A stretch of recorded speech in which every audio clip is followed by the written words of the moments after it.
No Stanleys. Big ass cup, bro. Yeah, are you 40 gal? Why you got such a big cup? Yeah, because I ordered it online. Because remember the conversation we had? Of course. I ordered it that night. Yeah. And that's the size it was. And I kind of like it because, like, especially like when I'm going into work, like everyone has a 30, right? Yeah. And I'm like, yeah, this is like uncomfortably big sometimes. But like, I'm bigger than y'all. Putting it down on the desk in the conference room. I'm here. What's good? Sizing niggas up. What is good? Who gonna come in here with a bigger cup than me? That's what I'm saying. It's kind of funny, like, and like I feel like I'm not like, I mean, this is gonna sound weird, but I'm not like a small person, so I can kind of pull it off, you know. If I was like a smaller person, like a smaller frame and like shorter, this would just look ridiculous. It'd almost be better. I think it'd be way funny. I think it'd be way better. I think a really small person with that cup would be hilarious. Yeah. Because once again, it's a power statement. Just put it down on the table. Nah, fair. Nah. All right. Fuck the bullshit. Fuck the bullshit. Y'all see the number at the bottom of the screen. Hey. You know what I'm saying? A lot of niggas quit. A lot of niggas tried. A lot of niggas watched us when we was ass. I'm not gonna lie. Mm-hmm. Got out the mud. We was in a moldy garage. Mm-hmm. Two of them. We ain't had two moldy garages. Two separate moldy garages. Mm-hmm. Yeah. Go look at my Instagram. Niggas made shit with their hands for real. Oh, for a long time. Out the mud for real. Out the trenches for real. If you've been with us since the beginning, appreciate you. Love to you. Shout out. We got a long way to go. You know what I'm saying? If you're new here, welcome. You know, we don't normally pop our shit like this, but I think this is probably the biggest accomplishment that we've ever had. Yeah, this channel for sure. Big 10K. Yeah. You know what I mean? Clap that up for us. Clap that up for us. You know, God is amazing. God is amazing, bro. We're extremely, extremely blessed to have a great community of people that I think really, really support us, really care about the music first. It's been a fun journey, man. Yeah, 100%. Like, regardless of if you're here from reaction videos, from the podcast, however you got in, we're glad you're here. And just know we're going to keep going and go a lot harder. I think this definitely motivated us to make the next 90K move a lot faster than the first 10 did. Oh, yeah. So a lot more in the work. We really appreciate everyone that's ever fucked with us and hit subscribe. And if you're not, make sure to hit it right now. Yeah. That's the nicest we're ever going to be when we pop our shit, though. Because next time we're at 100. Yeah, it's going to be flagrant. Then I'm going to say some things. You know what I mean? We might have to get a little bit. We were calm this time. Yeah. We didn't pop champagne. We didn't do nothing because this is still a very like, you know, this is foundational. Yeah. We have a lot more to build on, but I think that it's just I think it's an important milestone. It's important. I was talking to you and I was like, I almost feel more relieved that we hit it than just like overbearing joy, you know, because I'm like, we put so much time and so much work week after week into it. We should have been at this shit a year ago. But either way, I'm super grateful to be here. I feel you, but like my mindset is this, right? I knew we were gonna get here. Yeah. Regardless. I know it's just like how I know we're gonna get to 1 million. Yep. Like there's not really like I swear to God, like put a lie detector on me, everything. Like there's no doubt that that's going to happen. So just like seeing it now, every little step confirms that we're doing something right. Totally. You know what I mean? So like seeing that 10 next to our name, it looks a little more official. You know, you could talk with a little more shit, you know, because when people see that number now, they're like, oh, okay, you're doing something. I don't know why. Double digits just looks better or something like that. It's a big one. It's a big one. Yeah, man. We couldn't do it without everyone who supports us, though. Seriously, like, thank you to, like, shout out all the homies, bro. Like, seriously, Aaron, Jack, Nilu, like, if I'm forgetting your name, like, everyone who, like, bro, everybody who, like, actually, like, taps in with us, I think that, because they were there early. Yeah. When we was not on shit, bro. Like, we was ass, bro. Like, ass, bro. Like, sitting this far away from each other. Look bad. Broke neck, bro. Crazy man bun. It was awful, but, like, these same people who, like, are still texting us today were even texting us back then, bro. And, like, I don't know about your homies, like, you know what I mean? Even like some of the homies be real with you too. It's like they won't lie. They'll be like, yo, shout out Jeff too. They be like, that shit was ass. Especially Jack, you know, early on, like he was like, you know, like, I don't know. He like talked to us about it because he wanted to see us as entertainers, not just some shit that he watched because we're his friends. Totally. And that was really, really cool. So hopefully we're a little more entertaining now. Shout out Osei. We couldn't have got here without you. Came in and really turned this shit up with us. No, for sure. I think that we got a long way to go. Yeah. We got a long, long way to go. We're going to do some really, really cool stuff, but I'm excited to be here right now. This is really cool.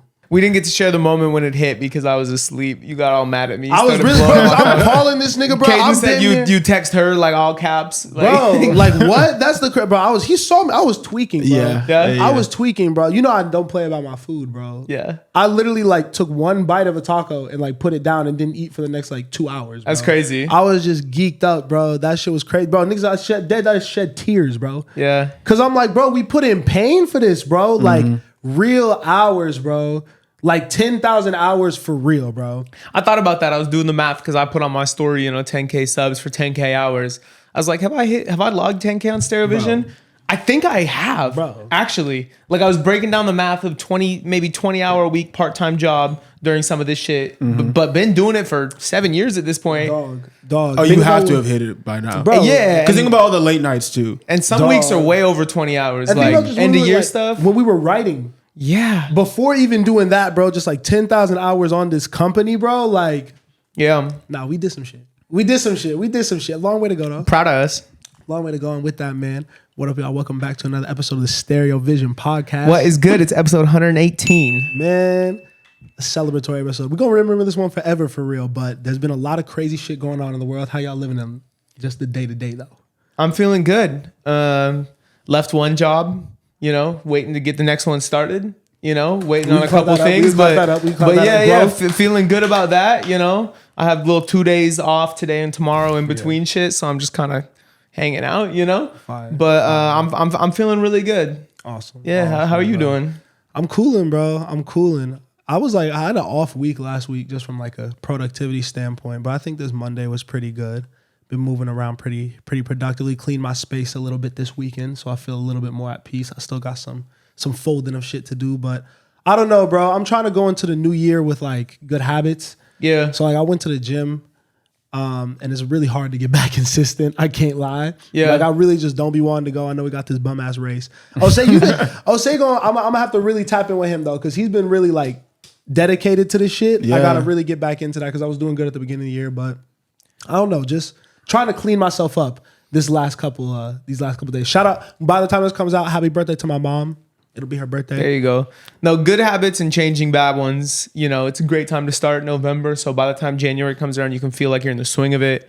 I'm reading a book right now, shout out, called Atomic Habits by James Clear. Oh yeah. You read that? Did I finish it? I didn't finish it. No, I can't go self-help book, bro. So it's good to read them though. It's really, I try to do something self-help or something informational in the morning, and I always have like a fiction book I read at night. But like this, I sometimes in the morning, bro, just a little get right. It's simple shit, but it's effective. Puts your head in the right space for the day. I don't know. It's helped me a lot, and I've seen myself improve since starting the Atomic Habits. I'm trying to get 1% better every day, brother. There we go. Bro, it's hard though because there's so much you want to achieve, but you kind of realize at some point that you can't do everything.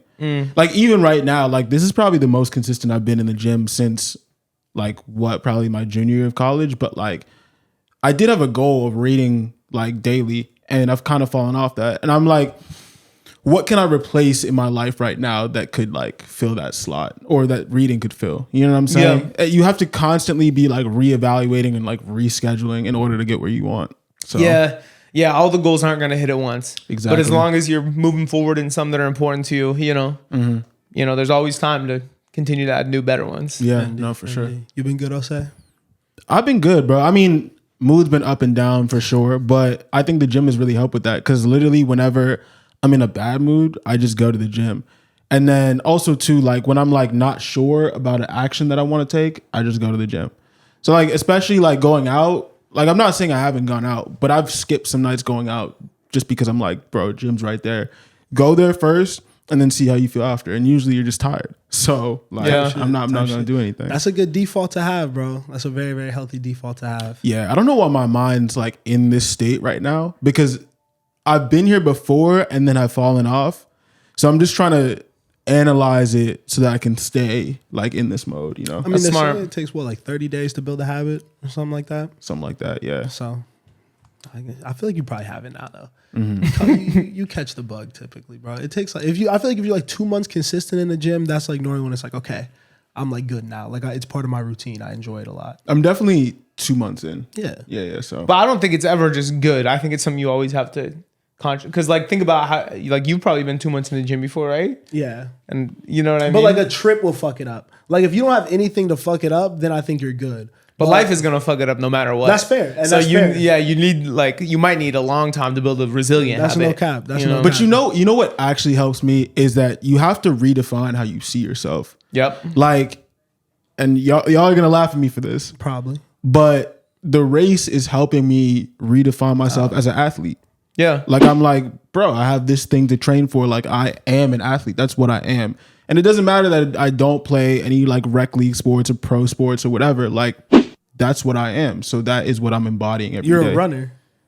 I'm a runner. No shit. That's like a big part of the book. Like in the first section, it talks about like how you have to re-identify yourself. And I'm doing the exact same thing, bro. When I'm journaling, you know, I'll do my standard journals, which is normally somewhat like artistic writing and then freeform writing. But now I've added like just affirmations, like identity affirmations. So one of mine is I'm an athlete that cares deeply about my health. Write that 9 times. You know what I'm saying? Because it's definitely like you have to get into that mindset, you know? And the race has helped me too, bro. Like I stepped onto that high school track with the lights on. Yeah, Bro, y'all niggas are both on the track with it? Yes. Yeah, there was like, of course, bro. Like I got hit with so many emotions, bro, because I hadn't been on a high school dropping football out. field since high school. Yeah. But there was this moment of like, I remembered how intense I used to be able to compete on these fields. You know what I mean? And like how difficult those workouts were with all your peers around, people yelling at you, you know? And it kind of tapped me in a different place when I was training. So, You went to the one we talked about or a different one? oh, been going, yeah. Okay. Oh, okay. We just not there at the same time. I like that. Must not be. I like that. I like that energy. Yeah. Let's go. I'm not going to do that race. But you got to do the race, bro. You got to do the race. I'm gonna drop out. Y'all niggas are running on a track already, bro? I've been running on track. That's what I'm saying, bro. I have not been running on it. I have not been running. It's okay, but you got long legs. No, I got asthma. Don't you always talk about how you have a little torso? Yeah, I do have long That legs. must mean you have long legs. Yeah. So that must mean you don't have as far to go as we do. Miles, and you can't even be mad at me for this or get defensive or attack me. But if you drop out of this race, you are becoming part of the campaign in a way that I don't know if you're going to enjoy. I'm not mad at that. I'm not mad. Bro, the internet doesn't move me. I'm not mad at that, 10K moved you, so. Yeah, exactly, bro. And as long as it brings attention to the page, bro, I'm not mad at it. You know, that's fair. That's the one thing I really admire about you. You're like, The one thing. bro, it doesn't really matter. I said one thing, but you're like, it doesn't matter as long as it's contributing to the greater good of us. Bro, And that's something I admire about you. you know, I don't need to run. Play me one-on-one. We got it, bro. Spencer see me be an athlete. Yeah. You know, that's all I need. Let me not. What? Nah, I was gonna say something crazy. What? You're good at basketball. That's all. It wasn't gonna be hate. Okay. Yeah, I but we can move appreciate it. on. I appreciate it. Now I want to. We don't have to. We don't What? Talk about the hoops. I mean, Talk about the way you're an asshole to like 9-year-old kids when you step on the basketball court. Yeah, crazy. Yo, what you mean? I'll be mad encouraging. But the kids love it. because He'll that's be a like, pause, first of all. And they're not 9 years old, second of all. probably like 12. These are like high schoolers. No, those were not high schoolers. Those were early, like 14. 14 maybe. Yeah. And when we went to the park, 10, 11, and you're just tossing their shit, bro. Well, because they're on the first of all, pause, man. You're talking crazy, bro. It'd be because Yeah, like that's crazy. I'm first of sorry. all, blocking their shots. imagine Talking mad being shit. like, because these kids already had to approach a group of like older people that are playing a basketball game. Yeah. I'm not going to treat them like outsiders. You know what I mean? Come hoop. It's a Get really better. I make fun of you, but it's actually very admirable. You know what I'm saying? And the way that the kids like talk to you and enjoy it and smile when you're just like actually trying. Because I was the kid that I would hate if like an adult would like not try. I Yeah. still hate it. Exactly. When we No, go no. to the gym and somebody isn't Type trying, shit. I don't even want to play anymore. No, and that's how you get better. Yeah. Especially if you like actually you gotta like block their shot and be like, yo, you should have. You know what I'm saying? Yeah. You fucked up. But no, I was cooking though when we was on the courts, man. See me any podcaster, I've been saying this though. I'll be any podcaster in the game one-on-one basketball right now. We got to be a team though. We could do 2-on-2 too. 3-on-3. But I'm 3-on-3. just It's saying, a whole 3-on-3 unit. 3-on-3, whatever. But I'm just saying, like, if anyone want the ones, I'm cool with it. Unless you're in the NBA, obviously. But okay, big shit that happened in the world that matters a lot. Politics. I'm gonna really let y'all lead this conversation because I don't really know that much about it. But I guess I feel obligated to talk about it a little bit. Disclaimer, for the next 10 minutes, we're going to discuss the recent presidential election. None of us claim to be an expert on politics. If you don't care to hear our opinions, please skip to 2209. The presidential election happened last week, and Donald Trump won. Yeah, bro. He's not a good guy. No, he's not. No, just not at all, bro. Just not a good guy. Just all, the worst guy. You know? And we've already seen this, bro. Like, why are we running it back? You know what I'm saying? And I feel like this is my thing, right? I don't think Democrats, now that I see the results of the race, I don't think Democrats ever had a chance. This dude swept all 7 swing states. You know what I mean? Like, now that we've counted the votes, like, and I think that Kamala jumping in halfway through the race also didn't help either. And then the obvious point, like, this is something we're going to have to come to terms with, bro. Is this country ever going to vote for a woman president and a black woman president? It'll happen at some point, but like, that's really the difficult part of this whole thing. Because she didn't run a bad campaign. It was kind of a Twitter campaign, but like, it wasn't a great campaign either. Yeah, it wasn't a great one. What I will say is, I'm disappointed by the results. But I do think that a lot of what I'm seeing on social media is not really addressing what actually happened. Because yes, I think the fact that she was a woman, and especially a woman of color, played a big role. You know, I'm not going to ignore that. But also, Republicans won a triple majority in the House and the Senate, and most legislative bills went to the right. So there was a general shift in our whole population to the right, not just away from Kamala Harris. You know what I mean? And even Bernie Sanders, sorry if I cut you off, but even Bernie Sanders said it. It's like, bro, I'm paraphrasing, but he basically said the people have lost faith in the Democratic Party because they're not speaking to working class people.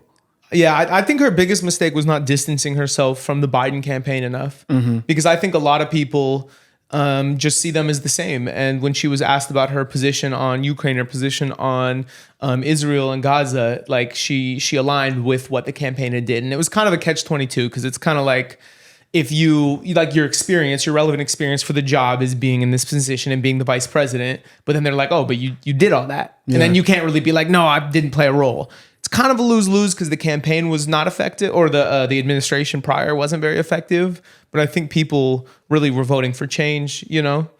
And I don't think that change is a better alternative to staying the same, but I think that's kind of what happened.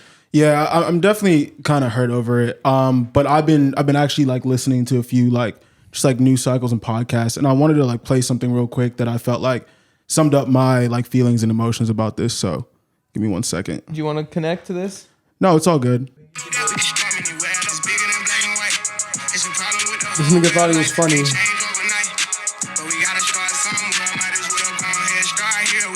We're not getting copyright. I'm muting you. We're gonna get a copyright. There you go. And I just want to say real quick, this was one of the craziest parts of COVID, to be honest. That this man got that off. The bigger picture, bro, is bigger than black and white. No, for real, bro. Because let's go back to 2020, bro. What happened? What really happened? Why are we going back to COVID right now? Nah, because Trump was elected in 2020, and now we're back. We're effectively back. So let's talk about what happened, bro. What did that song do? What did that march do? What did any of the posting on social media do? And that's what I'm saying, bro. It's all fake. That's what I'm trying to say. Because I would love for you guys to argue, because I think you both know how I feel about politics and this whole thing. And so I will preface everything I'm about to say is like, I am the most ignorant. My opinion is probably dumb, and I hope to learn and grow and mature out of this. These niggas are all lying to us.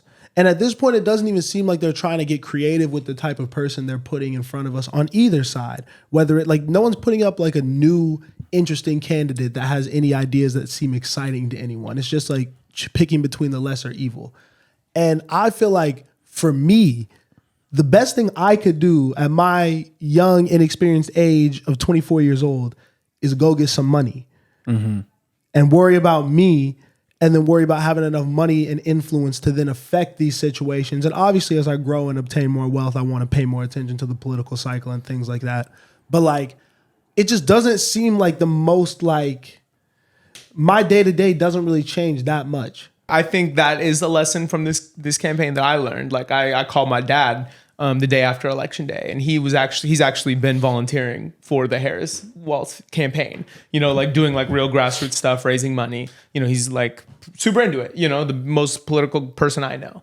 So I call him and I'm like, "How you doing?" He's like, "Oh, I'm great. How are you?" I'm like, "Well, honestly, a little distraught over this situation." He's like, "Oh yeah, it's crazy, right?" You know, and he's just like, you know, like he's optimistic. He doesn't really care that much, even though he was so invested.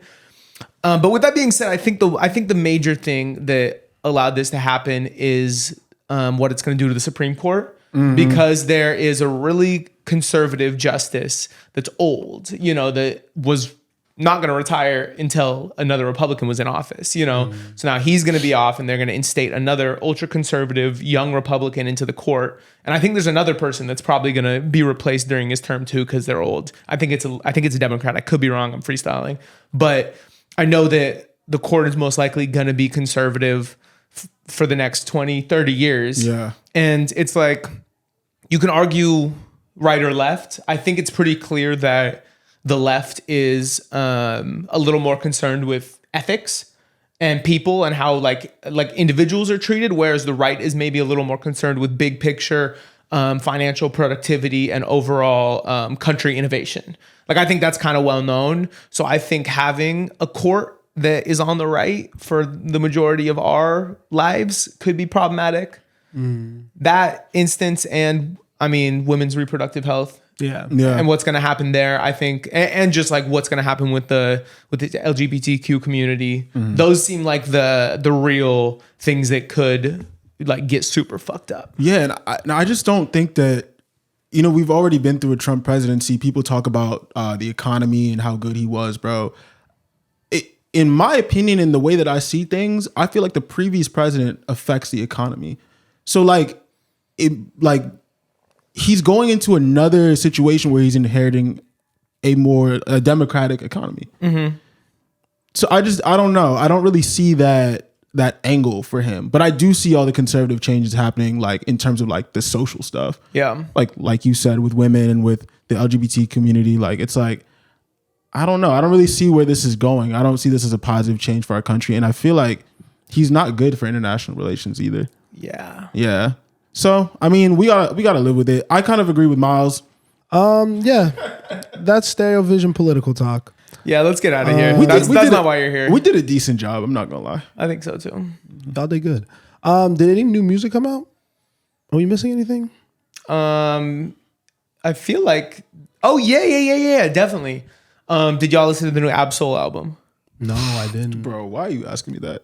The new Ab-Soul album. That's a crazy. Shout out Ab-Soul. I'll ISO in new music because there were some good projects. Saw Baby. I was gonna say that next. Yeah, I listened to that joint. The quick Ab-Soul Soul Burger, probably his best project in the last like 8 years. Honestly, it was a really strong project. There's some joints on there I really like. Good song with Vince Staples on there. What else? It was just really good. It's good to hear him rapping again. It's Herbert, dedicated to his homie. Soul Burger, yeah. Dough Burger. My bad. Yeah, Dough Burger. I feel like every song he's ever done has been dedicated to Dough Burger. But yeah, it is. And that's important. And I feel like Herbert was a real mental health album. You know, he was coming off of a suicide attempt and he really aired it out on that album. But he's kind of back in his esoteric bag, you know what I'm saying? While also holding this life experience of these mental struggles, you know. But he feels a little more confident. I really like the album. You should check it out. I'd give that one a listen. The one that I've heard everyone talking about is this Saw Baby album. Yeah, bro. It's catching a moment online, I think. Yeah. The Viking song. I think that, Viking's fire. I think it all worked out well for him. I think the meme kind of naturally brought him up into the forefront with his song Tonight. And then I low-key thought he wasn't going to capitalize on it. But I think he dropped the project and it's really, really strong. It seems a little bit less horny, more mature now, kind of. I don't know. He's still on his same type of timing. He has not historically been that horny. I feel like he was. If you listen to his whole project, I feel like it's not majority horny. Maybe some of the hits, but yeah, this shit is pretty good. I'm not gonna lie. It's fantastic. It was necessary too in a climate that was lacking a Young Thug type, You know what I mean? R.I.P. like a Keed, you know, like a lot of people who filled this lane. It seems like he's able to step to the forefront right now and doing it in a really fun way. Yeah, and like you said, I think we talked about whether or not he was going to be able to capitalize on the tonight momentum, but it definitely seems to be working. And I think I mentioned this with him and Uzi.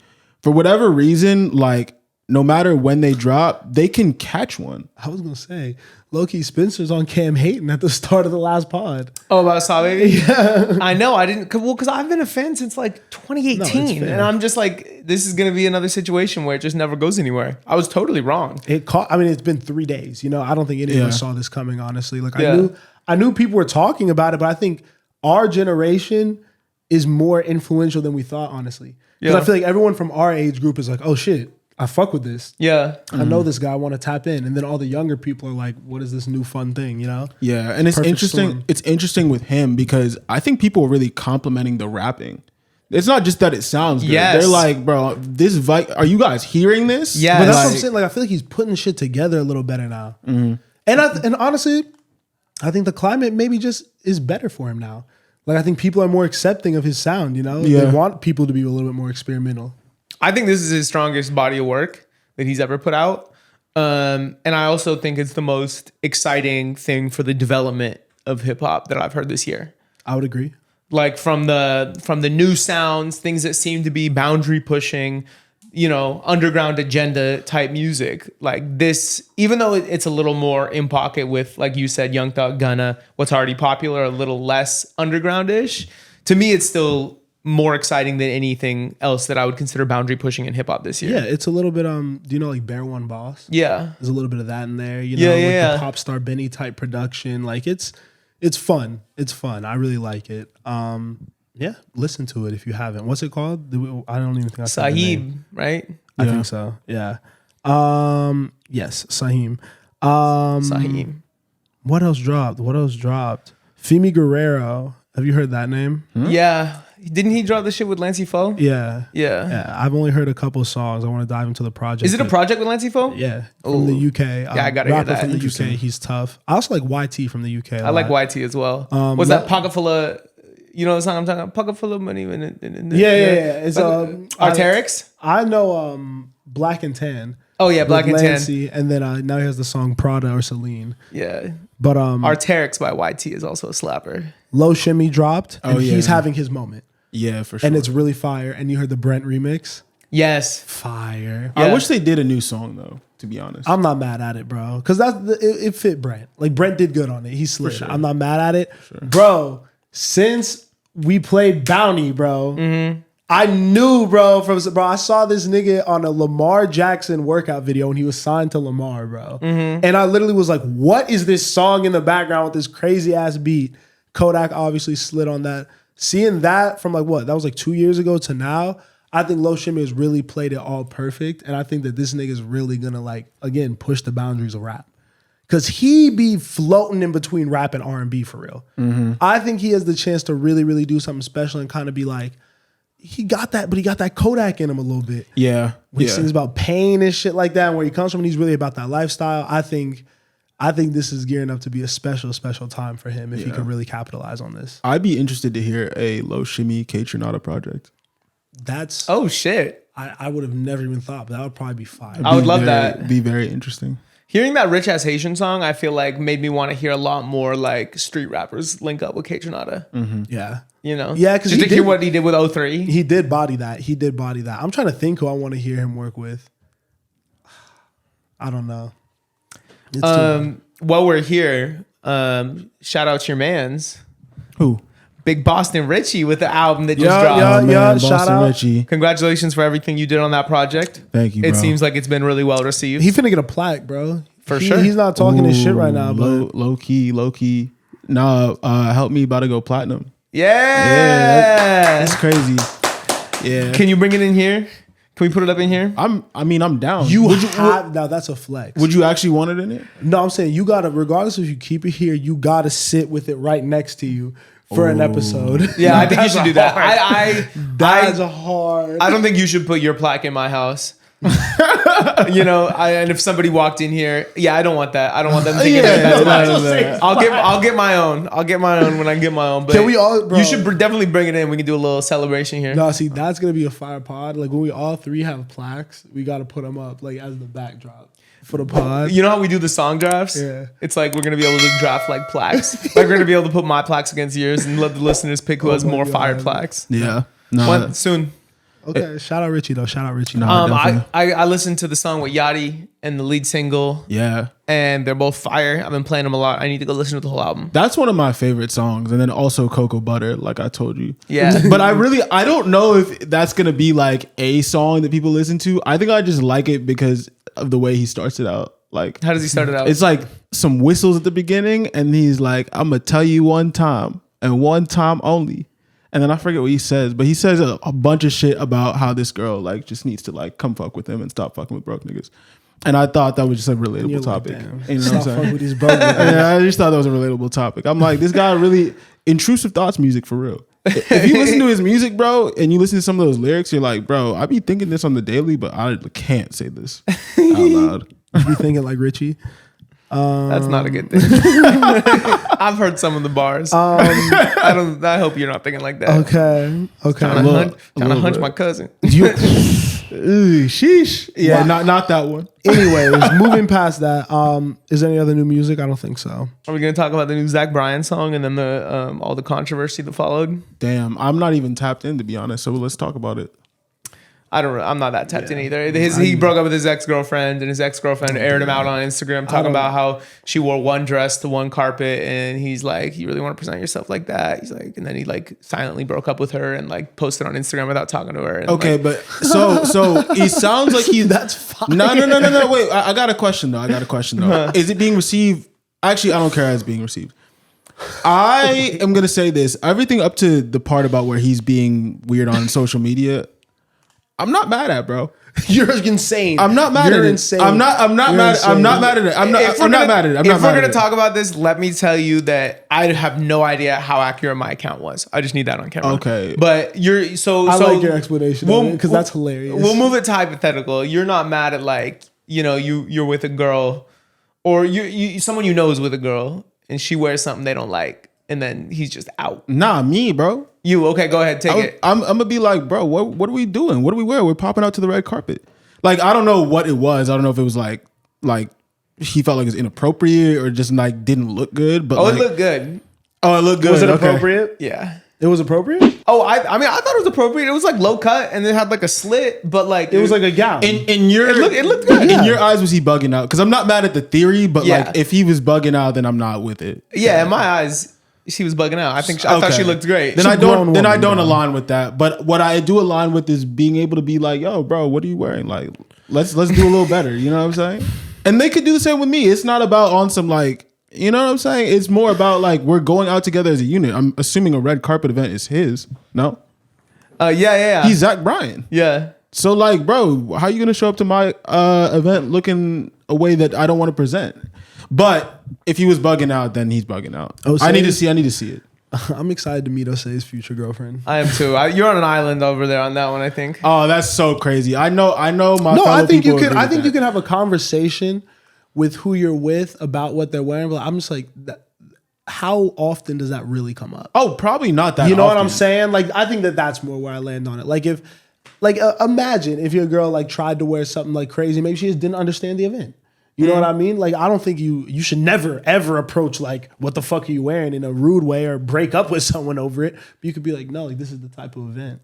You have But like she's probably seen pictures from this red carpet. Maybe. You know what I mean? You could look in for reference. So she, you know. I say that because as I tell y'all niggas all the time, I'm new to collared shirts for real. So I was the type of nigga but like to be honest, you know what I mean? Someone has to be like, yo, you have to put on a collared shirt for this. I don't take offense to that because I don't know. Yeah. You know, You're not crazy, Jose. You know what my new thing has been though? That's when the plain black t-shirt, you can kind of dress that up. That's like a good in between if you wear if the rest of the outfit. That was my bag. When everyone's trying to do collars, it's just like black t-shirt, blazer. It does. It works. I can't lie. I can't lie. You know what I appreciate? Number two, the second thing I appreciate about you, Miles, is that as I've been experiencing this language barrier, I think that you're really good at helping me just like translate it a little bit or like narrow it down. Because what I'm saying is what you're saying. Yeah. But like I'm just more on some like, nah, I agree with him. Like, why are we popping out to the event looking the way I don't want you to look? And you're more on some like, no, I think that couples should be able to talk about it. That's exactly what I'm saying. But maybe it's perceived differently. I don't know. Well, this nigga broke up with his girl. The more I hear about him, he's wilding. He's wild. Show me the Zach dress. Bryan's a wild boy. Show me the dress. Zach Yeah, look up the Bryan dress. is probably hilarious, bro. That nigga probably wilds out. Let's see, Zach Because he has money, right? Like Yeah. crazy money. Yeah. He's like, I feel like the country music scene, like, probably is just like their own celebrity world. Bro, they're probably so unhinged. They're like the rappers probably, but like white, so they get it off. Yeah. Instead of lean, they just get drunk all the time. So drunk. More Tequila. cocaine. Coke. Yeah.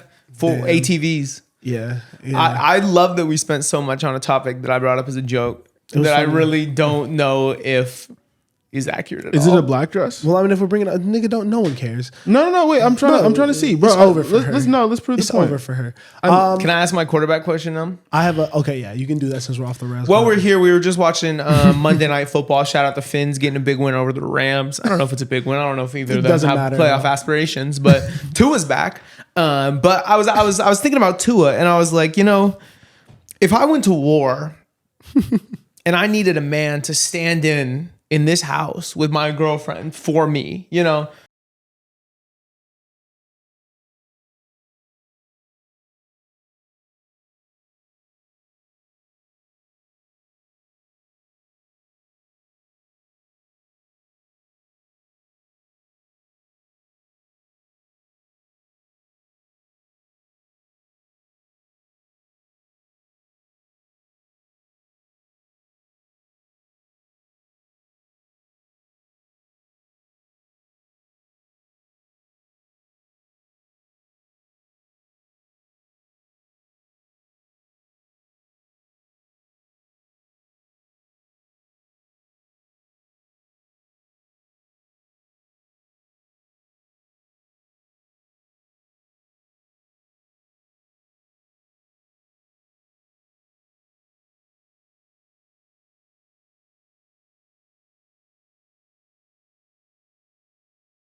Nah, that's too obvious. I feel like Lamar be chill. Lamar wouldn't be in the house. I'd be worried because Lamar wouldn't stay here. you're right. probably. Gino don't got nothing to do. Gino don't got shit to do, nowhere to go. What about like Baker?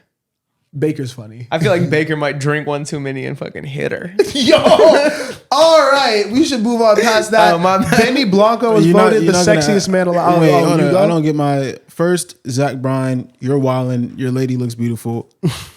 I love the dress. Yeah, I did too. I wouldn't have wild out like you did, but maybe you don't really love her. All right. Second, this is just a crazy conversation, and I just needed to say that. What? No man is going to be in my house while I'm away. That's fair. That's ridiculous. And especially not an NFL quarterback, but it's a hypothetical. It's a so hypothetical Play question. along. It's a hypothetical. No hypothetical, no playing along. That is period. Well, you know what you need. That is You know- period is the craziest thing you've ever said. This nigga said that is period. All right, sassy man. most pressed guy over here is the one that don't even have a girlfriend. If I'm sassy for not letting another man live in my house, No, while I'm that's away, not what then sassy- that you is, said that is period. I'll be sassy, bro. You said that is period. Period, nigga. Don't ever say that. Don't ever say that. Okay, Benny Blanco was voted the sexiest man alive. voted it? Voted it. Guys, I think he got a magazine cover. guys, we need to stop with this Benny Blanco campaign, bro. What is going on here? I think he's really funny. He just has. Does he just have a lot of money and influence? I'm he's tired. a of this really guy. talented songwriter too. Yes, but he is ugly. I don't think we, like, as straight men, see the same things that women see. And I've thought that for a while. Speak Because on it. I've never really, like, been aligned, like, with women when we've talked about, like, oh, like, do you guys think this man is attractive? Do you think this one is? You know what I mean? There's always seemed to be a disconnect for me where I'm like, wow, I would have thought you would have said over here. You know what I mean? But you really like that. Interesting. Should I put a picture of Benny Blanco on the screen? Yeah. So Nah, I see that nigga's getting cooked by Twitter. I do think. Oh, he just made the sexiest man alive list. He didn't get voted. Well, that was like Jason Kelsey last year. But I was like, what? And then everyone was like, nah, yeah, he's got it. And I was like, huh? You know what Jason Kelsey looks like? No, It's is an that one of the? offensive- It's one of the brothers. Yeah, it's an offensive lineman. I mean, don't they look the same or no? nah. No, this dude is like he's like a a big grizzly boy. bear. Yeah, grizzly bear. Big beard. I don't know. Well, that's what I'm saying, bro. Like, first, I think personality plays a bigger role in it off rip because, like, I think attraction, or it seems to me that attraction happens for them after a few conversations. To me, I would agree with that. I There's don't know. initial, I don't. obviously, but there's levels to it. Yeah, but I don't. I think looks like low key like that fades faster. If that makes sense. I think that's with us too, don't you think?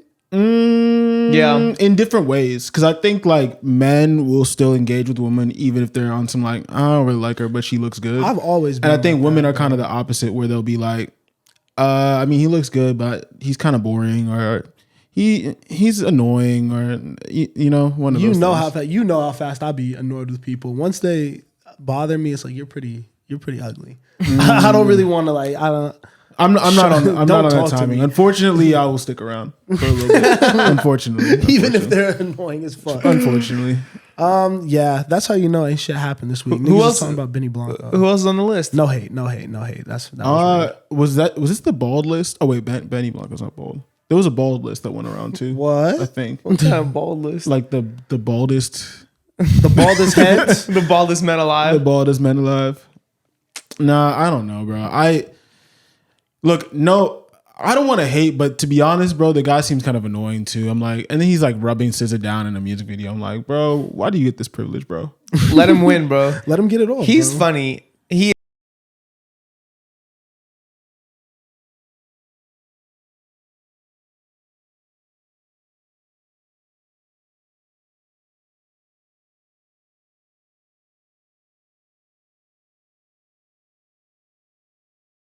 playing yourself. Both of you are. I'm not gonna lie. That's when I stopped watching the show. Yeah, it was pretty absurd. Yeah, It was a yeah. lot. So did you get the rest of the list for me?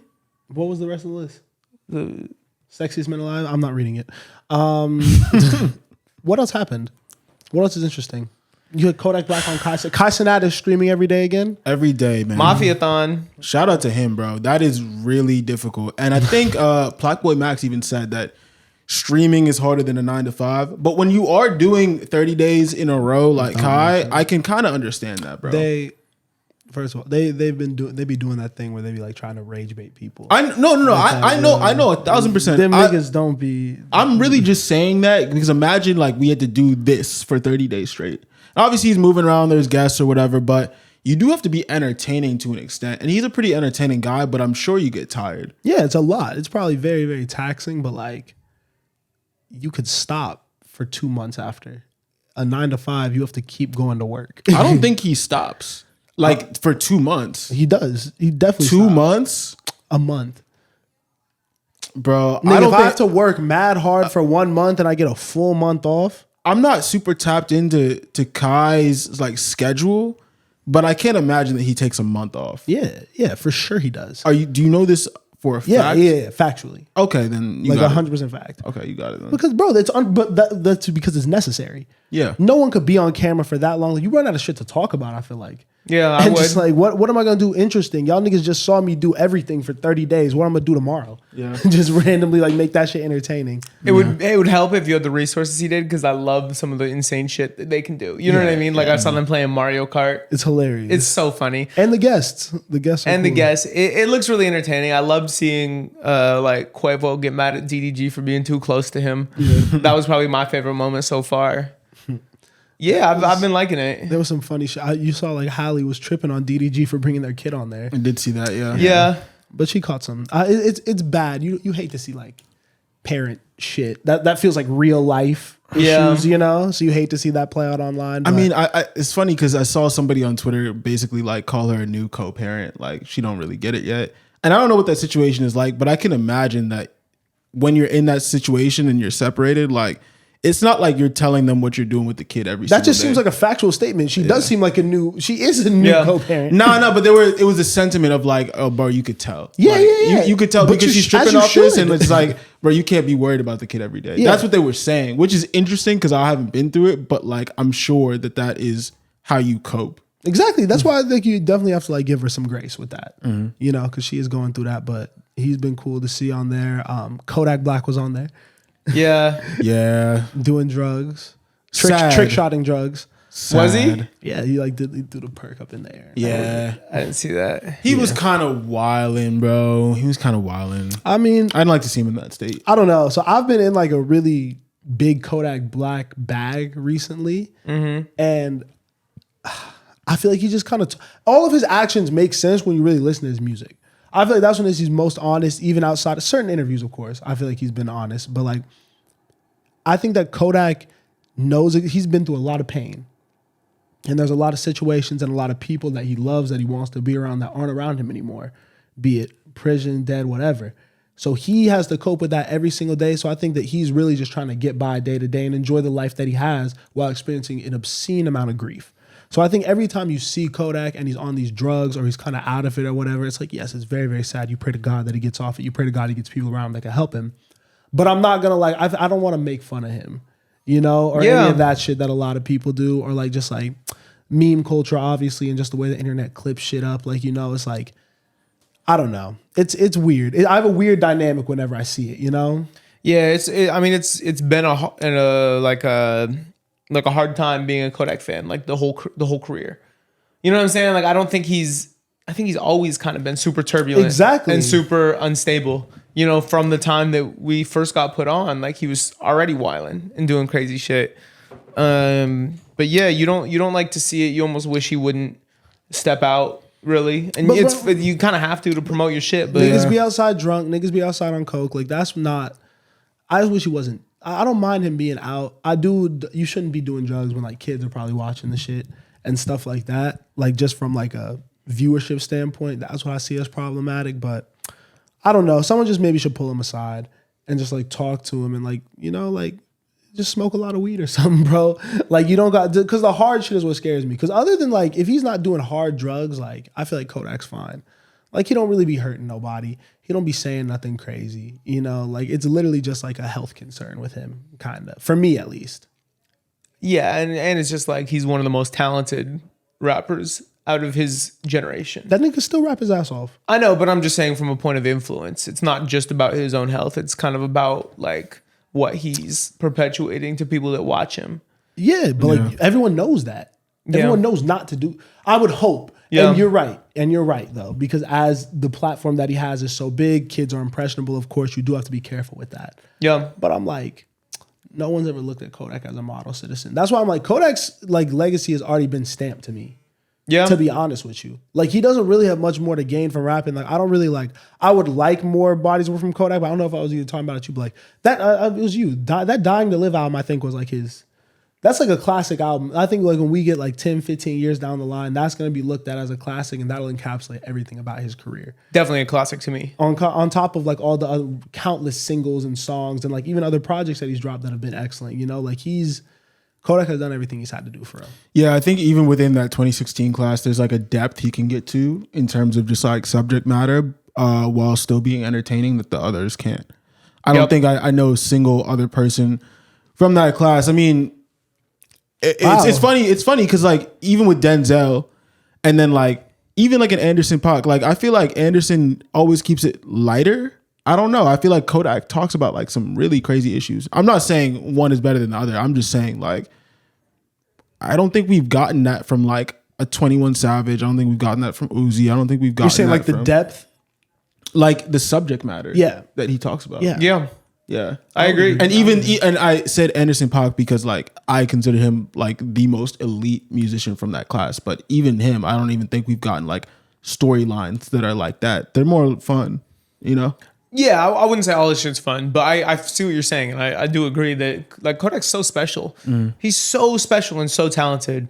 And I will say his new album slapped. I don't know if you guys heard it. I have to listen. I haven't listened yet. I don't know. I really enjoyed it. Yeah, Kodak is when he's really talking. Yeah, and like trying to get a point across. He's extremely articulate. Yeah, and it like I don't know. Like I listened to that album. It was almost like a breath of fresh air, just because like I've been kind of like stale with my music taste and just going back to that. And I'm hearing like could have been different and stuff like that. And I'm like, everything makes sense. Yeah. Everything about Kodak makes sense. There's really no surprises. Like even when you see this shit, it's very sad, of course, but like someone who's dealing with what he's dealing with and like is very keenly aware of that and like has all this money and time now to reflect on it and maybe even has on top of all those issues survivor's guilt.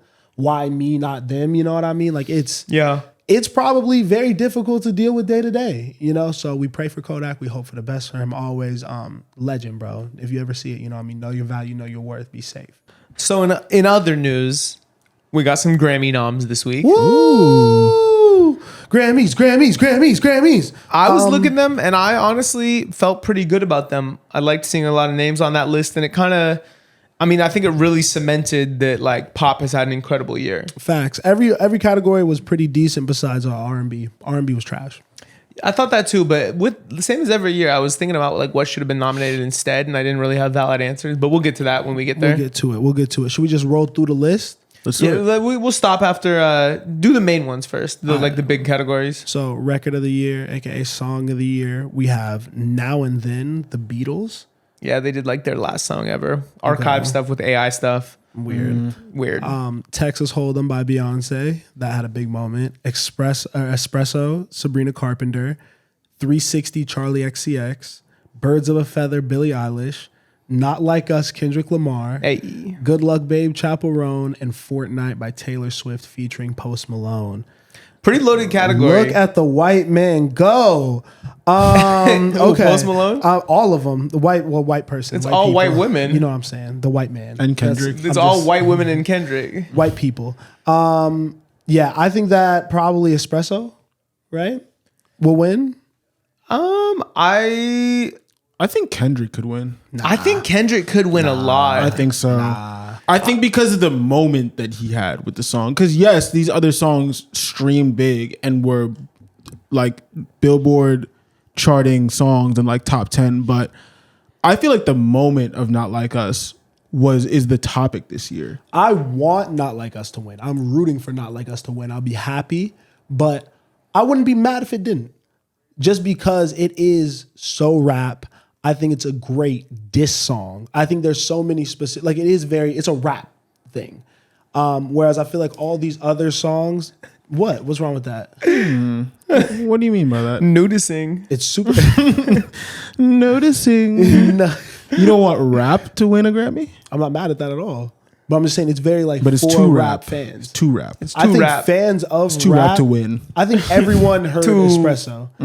I think that the moment. You don't think was everyone just heard bigger. Not Like Us? I think everyone did. The but, moment was it's way different. bigger for Not Like Us. No, I think way Espresso was just too consistent. No, bro, it was way throughout bigger the whole year. I'm rooting for Not Like Us. If it's not Like Us, I would like Birds of Feather by Billie Eilish. I think that's a deserving song, great song. that could win that award. Y'all don't want young Sabrina? I just feel like Sabrina has to get an award, and I feel like this would be the one that she gets the award for. Why does she have to get an award? I feel like she's had a great year. I feel like she's checked every single box. Do you think she had a better year than Chappell Roan? No. But I think that, you know what I mean? I think Chappell's going to probably get the album. I don't know about that. I think we don't need to super serve both Sabrina Carpenter and Chappell Roan. They're in the same niche. You know what I mean? Very different approaches, though. I think very, very different approaches. What do you mean? I feel like just like looks-wise, fans-wise, just like the appeal for both of them feels very different. Yeah, Sabrina's prettier and makes worse music. No, not just that. I feel like Sabrina's Slightly less interesting, less boundary-pushing pop music. I was going to say the writing is more of a thing on Chappell's. And I think that Sabrina's is just like, there's something to be said for everyone likes it. Everyone knows it. Like Kendall fucking like the song Espresso. You know what I mean? Like that's random as fuck. Why are you bringing him into this? Because that's random. Because that's the only example I can have that's like, yo, that person I would never think would like this song. And even they like it. I don't know. I don't know if that's right. No, I don't think. I never thought I'd be fighting for Espresso. Yeah, I wouldn't either. I think Birds of Feather or Not Like Us, and I'm happy. 360, you could also make an argument for. You could make an argument for all of them. That's why I'm not mad at the category. I think the category is perfect. Like, you know, once again, like not my ideal, but just being objectively speaking outside of my, like, I'm not listening to none of this shit. Besides Not Like Us. But let me walk that back. Not listen. This is not shit. This is just not my particular music taste. What is the Maybe category one day. called? Record of the year. I think you got to give it to Not Like Us. I'm not mad at that. Because then now record is the actual record, and then there's song of the year that's for the writer, right? I don't know. What's the one right below it? The category right below it. Album of the year. Is there a song of the year right there? Yes, there is a song of the year. Okay, so that's for the writing. So this is the actual record. Yeah, give it to Not Like Us. This is the actual record. Production, writing, delivery, all of it. And I think you have to account at the turnaround time too. I think you have to account for that low key. But it's so hip hop. That's what I'm saying. That's what. It's so hip hop. So I was joking at first, but you do have to break that down. Why do you feel like a rap song or a song that is too hip hop cannot win this category? Because that's a crazy statement. Because I feel like even objectively as a rap song, it's not the most incredible rap song. You've been saying this from the beginning. Agreed. You know what I mean? It's not the most innovative rap song. I think that the reason why it's so great is all the hip hop lore around it and what it means, like the turnaround time, the fact it was a diss, all the subliminals. But I don't feel like it's an expertly crafted song. It was an expertly executed play. And a great song still. And a great song, but not an excellent. It's an excellent song. It's a great, I don't want to like downplay the song, you know what I mean? Like I think it has a chance to win. And I think the more that we talk about it, I think it has a very, very strong chance to win. It has to win. And I don't know what the difference between record and song is. I actually am going to go look that up. But I kind of disagree. Like, wait, I'm telling you what the difference is right now. I just did. Record is the record, production, delivery, writing. Song of the year is for the writing. Then wait, but see, I'm a little confused because one is just like a stripped down version of the other. Yes. One is the whole thing, the final product, what you hear, whereas one is just looking at the writing. Song of the year is just for writers. So then, yeah, I definitely think it deserves to win this category based on everything we talked about. And I think if you are the Recording Academy, which they don't really always get this right, they actually hardly get this right, but you understand the weight of that moment too. But you understand, does my point make sense what I said? Yeah, and I don't think it's too hip hop. I think you're saying that like it's a diss record. So like why would it, like how is a diss record the song of the year? Because its sole purpose was to diss one person. There's not all these things that you're gaining from it. That's it's like that's a simplified version, yes, but like there's some like not perfect bars that Kendrick wouldn't do if it weren't for how fast he had to turn around the song. You know what I mean? Like there's certain things that like if this was just a regular rap song, I would probably judge differently. But just because of what it meant to the culture and everything like that, it is where it should be. And that's why, once again, it does have a very, very strong, legitimate case to win. Whereas I feel like maybe some of these other songs are just like objectively excellent songs in their lane. Yeah. I don't know. Maybe I'm just nitpicking too much. But once again, I think either Espresso or Not Like Us will win that category. This is going to be fun, actually. Birds of Feather. All right, now this is the one that I want to talk about that I'm actually really mad about. Album of the year. Mm-hmm. New Blue Sun, Andre 3000. I'll go through the full thing.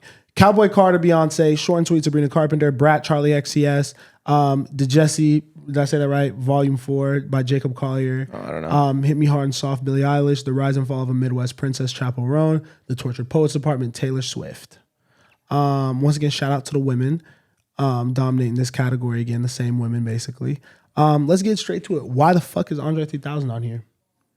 Because it's a great genre pushing, boundary pushing album. Man, I don't really like, shout out Andre 3000, legend, confirmed GOAT, all that. What? This should not be on the album of the year list. Someone else could get a real fucking like nomination for this.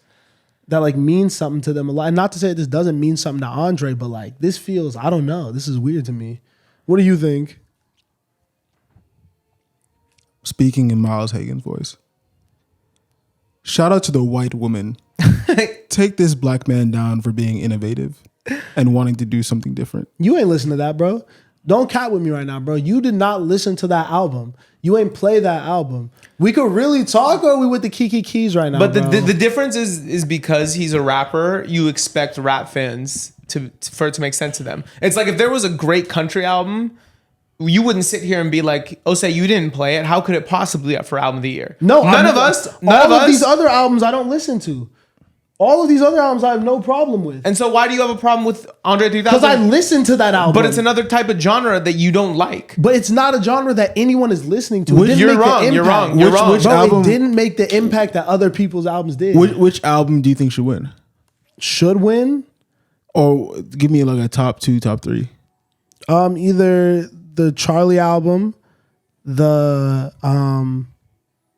Chaperone album, or...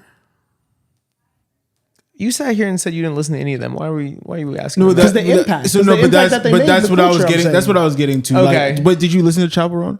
I've listened to songs, but not the full album. No. So you didn't listen to the full album, and you didn't listen to the full Charlie album. We know Spencer did. Yeah. This is my whole thing. I was making a little joke, but let's get serious.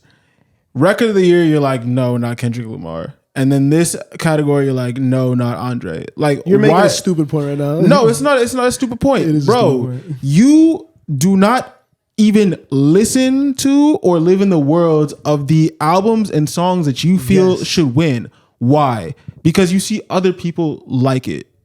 That makes no fucking sense. It's not. You have no expertise on these areas. It's not about what I think is the best music, because I have a biased perspective on this. And I can be honest and say, after listening to Andre's full body of work, more people have listened to and enjoyed all of those other albums that I named more than fans of whatever genre have listened to Andre 3000's. Niggas aren't making posts about it. Niggas aren't talking about it. Niggas aren't going to see performances for it. All of those other people have done live, DSP shit, activations within marketing. They've all done the work and impacted music culture. Andre sold his tour out in about an hour at all the biggest jazz clubs across. Talking about it though. Well, maybe because they're older it's jazz fans that aren't online. It's not making an impact. In the overall landscape of music, I don't think it's making a comparable impact to an album that was literally mentioned in a presidential campaign. I'm actually not like mad at your Andre 3000 take specifically. I just don't like when you come on here and do this. You are automatically on some objectivity. Like, I feel you. Excuse me. My bad. Can I finish? Yeah, my bad. I know that's not appreciated. Bro, you didn't listen to Brat, but because a million white girls posted the green square with the black text, you're like, oh no, this should be album of the year. Yes, it made an impact. I don't agree with you nominating shit that in a world you don't even live in. You can't even speak on it. You can't even speak on it. And that's you don't what I'm know. saying. And that's what I'm saying. I didn't nominate it. It got nominated by an accredited and you're board saying of it should win fans. And you don't know anything about it. I do know, and that's, even I listened to that album. I have more of a leeway to say that album should win album of the year, which by the way, it shouldn't, because Apple, great song, was the best song on the product. The rest of the song trashed me, or the rest of the album trashed me. Did I say whatever Chaperone's doing? I respect a lot, but respectfully, I didn't listen to it. Same with Sabrina Carpenter. So I like the song we listened to on stream. I didn't listen to the album. You're just talking I'm not saying that Andre 3000 should win, but I'm saying I can't really even give my opinion, bro. I didn't even listen. And as a music critic, you should be listening to this music if you're gonna say that it should win a Grammy. So you know why? In my opinion. In my opinion. Are you done talking over me, or can I? No. Okay. You're wrong. Can I? Or no? No, you go ahead. I didn't say one album should win album of the year. If I would have said Brat should win album of the year, yes, and went on a whole tangent about that, your point would be valid. I named 4 albums that I think I would be fine and you with. Listen to none of them. Shut the fuck up. Shut the fuck up. You listen to yelling over each other. That's bad podcasting. Of those projects. Now we're podcasting poorly. And you are saying that they should win Grammys. We're podcasting poorly. Can I talk and then you speak? Can I talk and then you speak? Okay. Maturity. I said those albums should win because they made a social and musical impact. And even though I have not listened to the full bodies of work, 1, I've heard songs. 2, I've seen multiple videos from multiple live performances of all of those acts. I understand what they've done in the landscape of music and culture. And I feel comfortable to say that Andre 3000 doesn't fit into that because I actually listened to that one front to back. So I can critique that because I'm not critiquing or bigging up the others. The 2 that I listened to in full Cowboy Carter and the Andre 3000 one, while yes, the optics may not look great, that is black people. I'm happy that they fucking got nominated. But I can also acknowledge objectively, if it would have been Renaissance, this is a whole different conversation about Beyonce. I think that she probably sweeps the floor with all of them. But I don't think that Cowboy Carter album made an impact like the others. No, is that so bad to say? No, I agree with that. But let's take it back to Not Like Us. Why is impact not important there? Why is something to rap into hip hop? I think it is. If the cultural impact was insane, I think it was insane. Headlining the Super Bowl. I think that is insane, and I think that is a big point in its favor. That's why once again I said it could win. Mm-hmm. I just don't think that the Grammys, a predominantly white organization, is going to vote for it. Okay, I'm not saying that. But then say that. Though. I said I want Not Like Us to win. Nah, nigga. But you said it was too rap into hip hop. But what you're really trying to say is that you feel like the Academy Awards may not be ready to nominate. I'm not saying. Like I think that you are not using context clues to understand how I'm speaking. No, I think Let me finish talking. I don't think my objective in these conversations has never been what I think should win. My conversation is about what's going to win. Bro, I don't think what I think is going to win. So I'm not saying Miles Hagen is not saying Brat, Chappell Roan shit, Sabrina Carpenter shit are the best albums of this year. I'm saying I think those are the ones that the Grammy committee will fucking vote for. Okay. That's been the whole conversation. And then that's why I specified what I want to win, Not Like Us. When did you specify that? When we were talking about it 10 minutes ago, he did say that. He did say that. Niggas don't fucking listen. They get caught up in the yelling and the monologues. But my final point is, this is a podcast. This is not CNN, bro. You're supposed to give your opinion. You're not supposed to give, I think this should win because cultural impact, which, by the way, is not my culture and I wasn't impacted. But, I see everybody else doing it. So, yeah, let's go with that. Outside world. It's not just about us. We can't look at this from a lens of just me and my life. I'm saying, because I'm having a wider conversation. You can't have a wider conversation that you don't even participate in. We can have a wider conversation. You didn't even participate in the conversation. The Grammys are a wider conversation. The Grammys don't give a fuck about what we listen to. It's about what everyone listens to. I don't think you can speak about something you don't know about, to be honest. Yo, what the fuck is the whole point of the podcast? This nigga was just freestyling about Zach Bryan and some fake story and we went for 15 minutes, nigga. And he knew about it. He just said he wasn't sure if it was true. And then I took it out of context and I was like, low key, Zach Bryan, not wilding, I would do the same thing. And then I looked in the context, I was like, he is wilding. But exactly, niggas was talking about shit they ain't know nothing about. No, we took it outside the scenario. You're giving it a scenario. Let's move this along. Album of the year. I would like to say, guys, I don't think fuck you, nigga. I don't think your point about influence pertaining to Andre is a fair point because I think the community that consumes experimental instrument music, non-lyrics, new age jazz, I don't think that community is nearly as big as those that consume pop. So obviously the numbers are deflated. You didn't see any videos from the tour because they lock your phones up. So you physically can't because it's a piece of art. It's not a piece of marketing for Andre. And I like that they're rewarding his creativity. You know, I do listen to that album sometimes when I'm in the mood and I think it's good. Should it win album of the year? Absolutely not. Is it the best album that came out this year? Absolutely not. Should it be nominated over I think that's my thing. I think that there's other bodies of work that in that same vein accomplish something that maybe more people heard. And we're maybe a little bit just I don't think the Grammys should be about what more people heard. No, I'm saying that, but of that quality. I don't think they should ever compromise quality. But I think of that quality too. I think Blue Lips was just as good as that. I don't. Wow. Okay. That's fair. Now we're in opinion land. That's fair. Yeah. I mean, what I will say about the other albums, I heard all of them, but I didn't listen to the Jacob Collier album and I didn't listen to the Taylor Swift album. I think Billie Eilish should win. I think that was the strongest album out of the ones that I listened to. I really enjoyed that project. I could see Brat winning and I wouldn't be mad at it. A bunch of people I know love that album. And the impact, like you said, has probably been the largest that I've seen out of those albums. So I'm not mad if Charlie wins. I think Billie should win. Shout out to Andre for getting nominated. That's just your favorite. Billie, objectively better project than Charlie XCX Brat. I think so too. Now we got Song of the Year. Your boy, a bar song, Shabuzi. It's going to be a tough out. Birds of a Feather, Billie Eilish. Die with a Smile, Lady Gaga, Bruno Mars. Fortnite, Taylor Swift, Post Malone. And Not Like Us, Kendrick Lamar. Please, Please, Please, Sabrina Carpenter, Texas Hold'em, Beyonce. So this is just songwriting. I don't think you can't not give it to Shabuzi, bro. To be honest. I was going to say Not Like Us. For the writings? Songwriting. I think the writing and Not Like Us. I think even though it's been explained multiple times, and I don't need it explained again, I'm just expressing this. I do think that record and song confuse me. Because I don't know, song, I just feel like song has nothing to do with the production. It's just the writing. Just the writing. Who wrote the best song?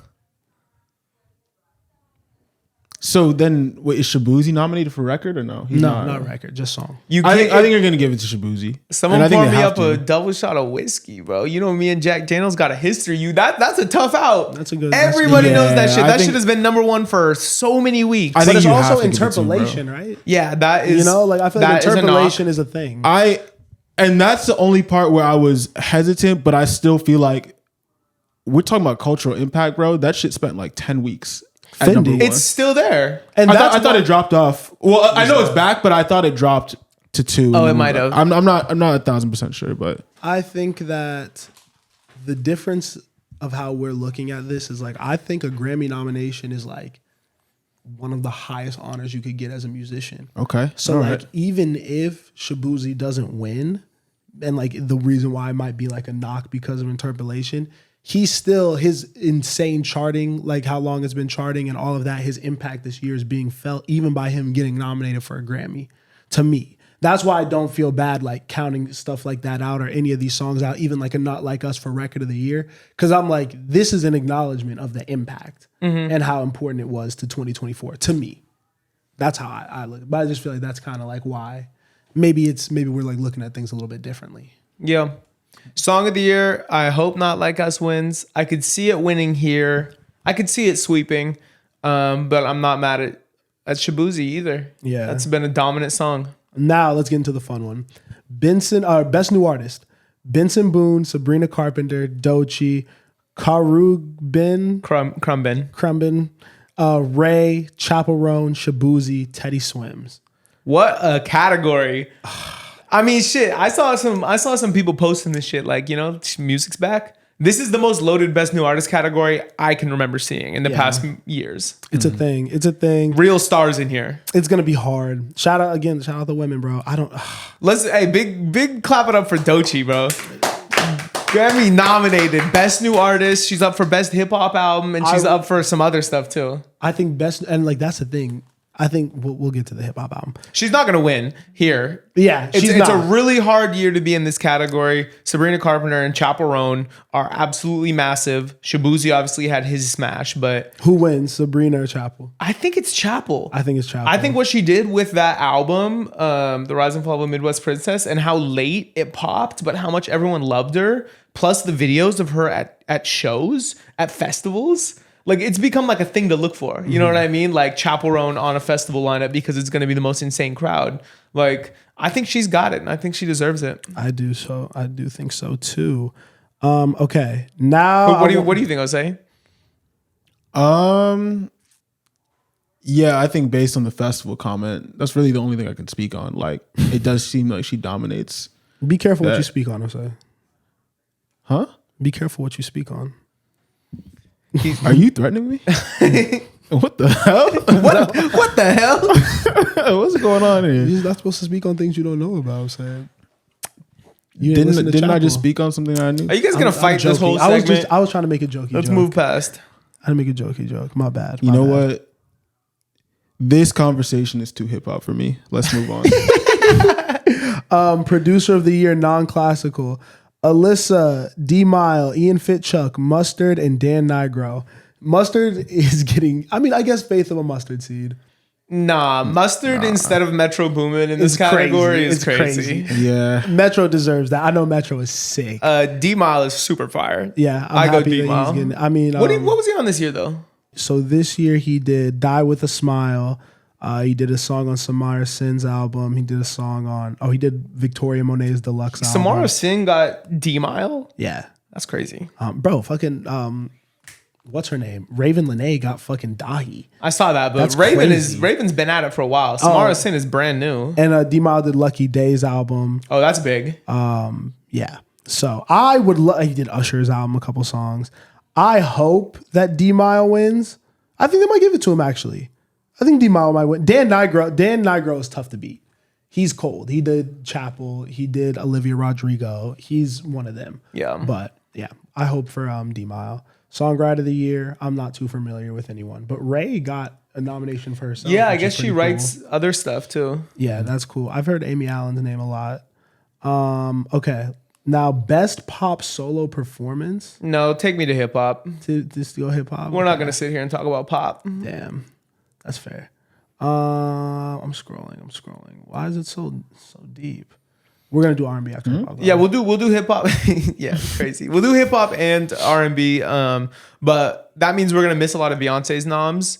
So we can take a quick moment to talk about Cowboy Carter breaking the record for most Grammy noms. Yeah. I think the stat is inflated, and that's where I want to start. Is I think that album was eligible for so many Grammys because I saw her nominated in Americana categories, in country categories, in pop categories. I don't think it speaks to the quality of the album. I just think it speaks to how versatile in a genre sense that album was. And I think that this is, once again, the appropriate acknowledgement of what the album was. Yeah. I don't know how much it needs to win, but I think the versatility, like you said, and how diverse it was does need to be appreciated. And I think that is through the insane amount of Grammy nominations across multiple genres. Yeah. I think that's an accurate way to acknowledge what it did this year. Yeah, and it's a great press headline. Exactly. Yeah. But at the end of the day, I don't know. Maybe in the Americana categories, I'm not sure, but I don't know how well it can compete with some of these other projects. I bet they give it best country album at the Grammys. Just like on some symbolism. What else is nominated? See, I can't talk about that. I don't know. All right, best rap performance. Enough Miami, Cardi B. That was crazy. When the Sun Shines Again, Common and Pete Rock. Oh my featuring God. Posthumous. They got a lot of love. Okay, but Nissan Altima Doechii. Yep. Houdini Eminem. Like That Future Metro and Kendrick. Yeah Glow, Glorilla, and Not Like Us Kendrick. I could see this winning best rap performance. Not Like Us? Not Like Us. It has to. I think if anything, I know we talked a lot, but I think if anything, it definitely deserves this category. Yes. For sure. 100%. That being said, Doechii, I want her to, but once again, she got acknowledged, which is huge. Mm-hmm. It's not like Us is like sweeping that performance. Just it's Impact. It's not even close. I feel you. Performance wise, she might have the best one there. Do you understand? You feel what I'm saying? Yeah. You know, like it's close. Doechii was bodying that shit. She's just in tough categories and she's still so new. I'm hoping she gets that one that she's nominated with for the K Tronada remix of that song she has with JT. I want her to get the album. Let's wait to get there. Shit, she could get the album. Best melodic rap performance. I love this category. Kehlani, Jordan Adetunji featuring Kehlani. Shout out to him for getting a nom. Yeah, that's cool. Pretty fucking cool, bro. Like this is a young kid from the UK. You know, like he popped up like a year ago with some other shit, but he really made a name for himself. Spaghetti Beyonce featuring Linda Martell and Shabuzi. We Still Don't Trust You, Future and Metro featuring The Weeknd, Big Mama Lotto, and 3 AM Rhapsody featuring Erykah Badu. Shout out Rhapsody. That is my shit. All right. 3 AM. Now you know what I'm gonna say. What? We Still Don't Trust You. Oh yeah. That should be the winner. That should be the winner for sure.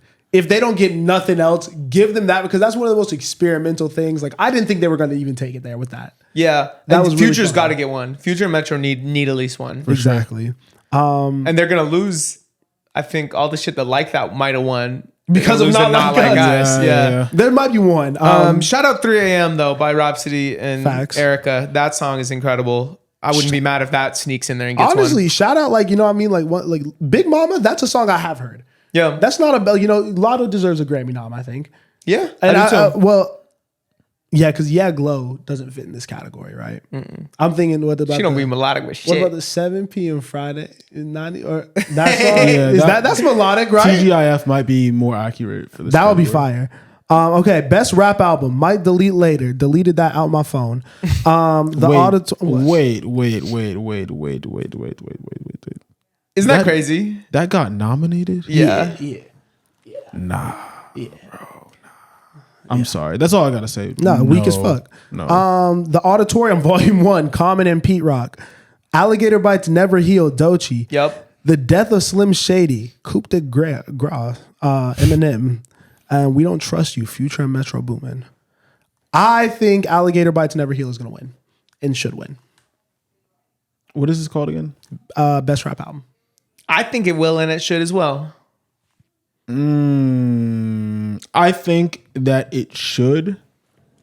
I just think Future and Metro might get this category just off of the strength. But I do think that Doechii had a stronger body of work. You know what I mean? And just because if you take the narrative out of the We Don't Trust You and We Still Don't Trust You series, like I don't know. I don't know if there's much like substance there as there was with Doechii's album, to be honest. I just think that I love seeing Doechii get nominated. I think there were some misses here. I don't think Might Delete Later is a Grammy caliber album at all. I didn't listen to Common and Pete Rock. People said it was dope. It probably is dope. It seems like a classic Grammy pick. And then the Eminem album. Also didn't listen to it, but I just can't imagine it's a Grammy award-winning album. It did have that one song. The Houdini? Is that what it is? Or is it the Slim Shady one where he pretends to be? I think that was Houdini, yeah. That one was crazy. Yeah, I don't know. I'm personally not listening to that music, so I don't think it should be up there. Yeah, I would have loved to see Dark Times by Vince Staples get nominated. That would have been incredible. And even though I'm not the biggest Blue Lips fan, I think from what people say, they would have loved to see that get nominated, you know? Yeah, I think that just... I hate when there's opportunities to acknowledge people that definitely are deserving. Like, I don't think... Schoolboy's actually got Grammy nominations. For Blank Face? Yeah, but Vince Staples has never got one. Yeah. Like, this being his first Grammy nom would have been huge. Yeah. And Dark Times deserved it. That's one of my favorite projects of the year. But either way, go Doechii. I hope she gets it. And you have me thinking that she might actually be able to, too. Facts. No, I mean, even if put all those other albums in here, I still think Doechii wins and should. She's incredible. Best rap song. Asteroids, Rhapsody and Hit Boy. Carnival, Kanye, Ty Dolla $ign. Best rap song. So we're talking songwriting again? Yes. Because they already did hip hop record of the year? Yes. Okay. Like That, Future Kendrick. Not Like Us, Kendrick. And Yeah, Glorilla. I love how they put all the writers on here. Like fucking, wow, that's crazy. Like Baby Kobe could get one so early on in his career. I love all those songs. Yeah. Writing wise, can Like That get love here? To me, that's not the strongest written thing here. I mean, if Not Like Us gets best written song of the year, it should get best rap song of the year. Yeah. So I think Not Like Us will probably win, but like I would love for Like That to win. I would like to see Carnival up for the other category, hip hop song of the year, I'm not record of the mad year. at that. I'm not mad. You know, at because that. I don't think it's that well written, but I do think that song had a big impact and was a really good song. I thought the same exact thing. Best traditional R&B performance. Wet, Marsha Ambrosia. Can I Have This Groove? Kenyon Dixon. No Lie, Layla Hathaway featuring Michael McDonald. Make Me Forget, Money Long. That's You, Lucky Day. I think that Lucky Day should easily win that category. This is like a pushing 40 category. Definitely.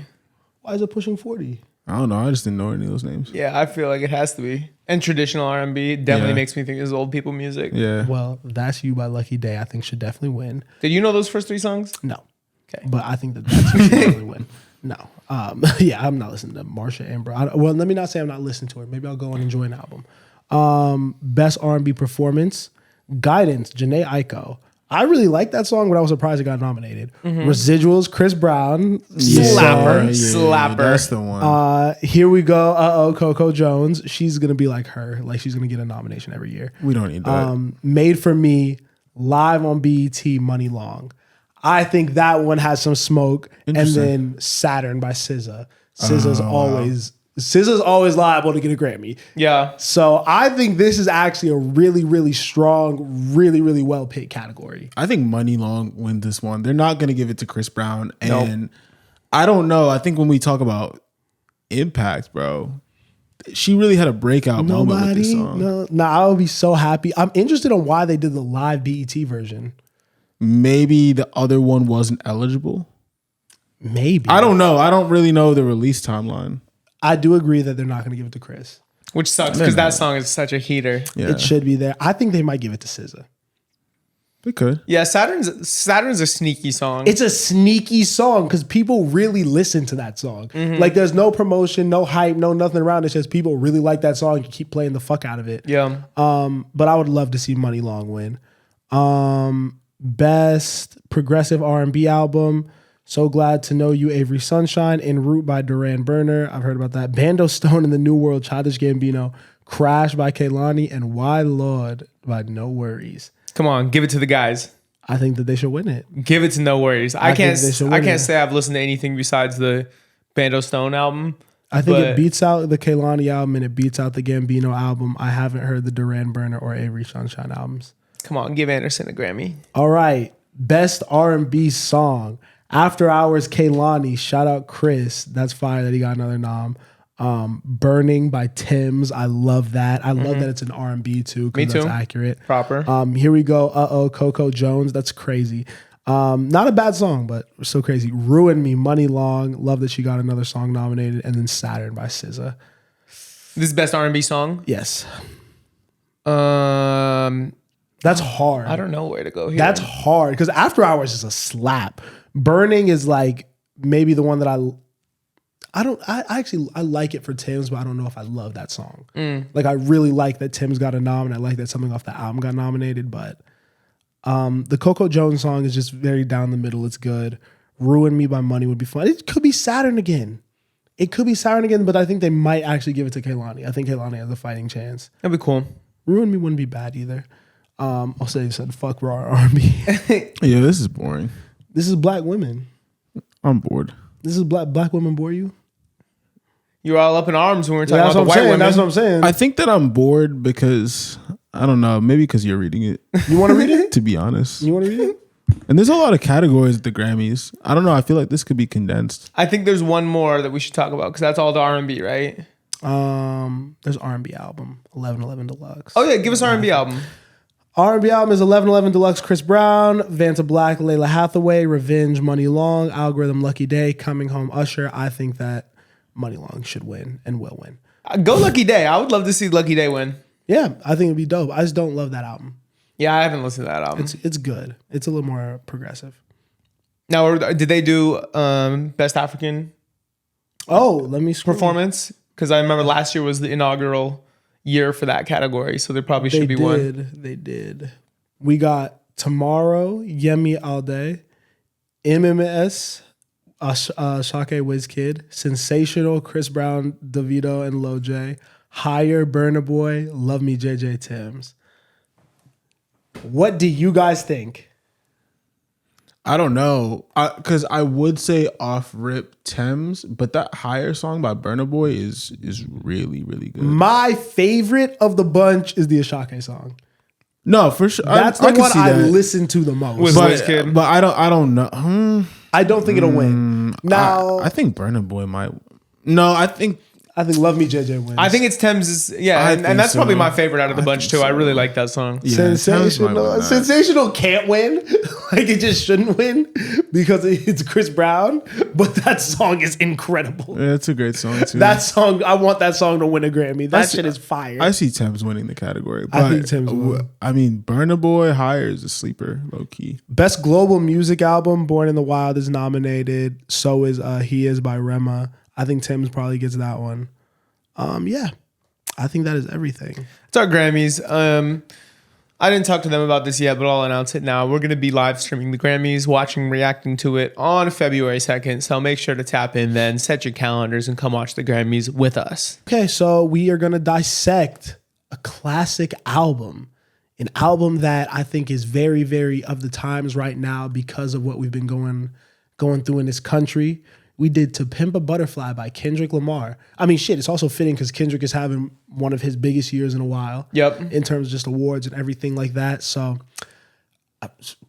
I don't know what hasn't already been said about this project. Yeah. I think that this is one that there's not really much back and forth or debate and you could really do. This is a not only a classic within Kendrick's career, but a classic album. Just like this is a top 10 or top 5 rap album ever. Easily. It's one of the albums that breaks through genre. Yeah. We can just call this one of the best albums ever. Literally. Because I will go as far as saying, to me, it is the best album ever, and without a doubt, the best hip hop album ever. I know that might not be a consensus opinion. I know a lot of people even don't think it's the best in his discography, but I think that's what makes him so great. How is this? I don't get that though. How is this not the best thing Kendrick's ever done? I don't know. I mean, I understand the case for Good Kid, Mad City. I understand. This is made for fans like us. You know what I mean? Like, I don't think, like, when this came out, I didn't understand it. But in 2015, I would have told you it wasn't as strong as Good Kid, Mad City when I was 15 years old. You know? Yeah, it's not the easiest listen. I don't even think I really loved it when it first came out, because really the only record that I think even liked at the time was what was the lead single, I? Yeah. I was like, all right, I get this, but then the rest of the project I heard and I was like, this man being, mad political and shit. Oh, King Kunta, I always love that song too. Yeah. But it was just like not an easy listen, and I think it's aged extremely well, especially as I've gotten older. I can actually like sit down and listen to these topics. I guess that for me, I did grow up on a lot of jazz music, so I always kind of like enjoyed that part of the production. But then like, this is some of Kendrick's best rapping. I think when you get to songs like Complexion, they're singing, Institutionalized.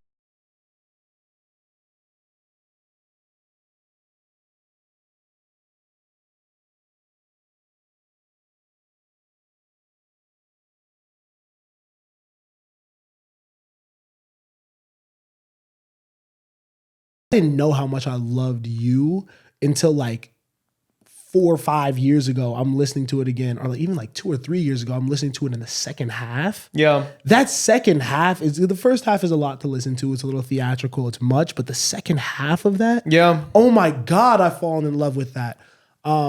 It's almost like humorous at points, you know what I mean? Like with like the skit at the beginning, with his girl or whatever. Mm-hmm. I don't know. This album has always kind of felt different to me ever since the first time I heard it. It from even the cover art is so intense. Yeah. And then you hear a song like Blacker the Berry, and I 100% agree with you. Like when I first heard it as a kid, I definitely didn't understand the full scope of it, but it almost brought up feelings I had within me that I didn't fully understand. Because it's like the rage that you feel from when Kendrick is talking on that song Blacker the Berry, like that's a feeling that I think like a lot of especially young black kids, like we may not, like that's generational trauma. You know what I mean? Like that shit that like he's articulating in once again a way that we can't even comprehend fully, but like he was evoking so much emotion even through his delivery. This is a masterclass in every rap in every sense of the word. Yeah, and I don't think anyone has ever done concept albums better than Kendrick Lamar. And this is the most unique like stringing of a concept album with the reoccurring poem after each song. Mm-hmm. You know, just conceptually, I always thought that was so cool. And even when I didn't understand the overall themes of the album when I was a kid, I really like gravitated towards that literary device because it was fun to watch that like unfold throughout the whole album, you know? Mm-hmm. I think he became my favorite rapper at the time with this. I think I've listened to this album more than I've ever listened to any other album. Yeah. Like just played this over and over again because there was so much to unpack through every single listen.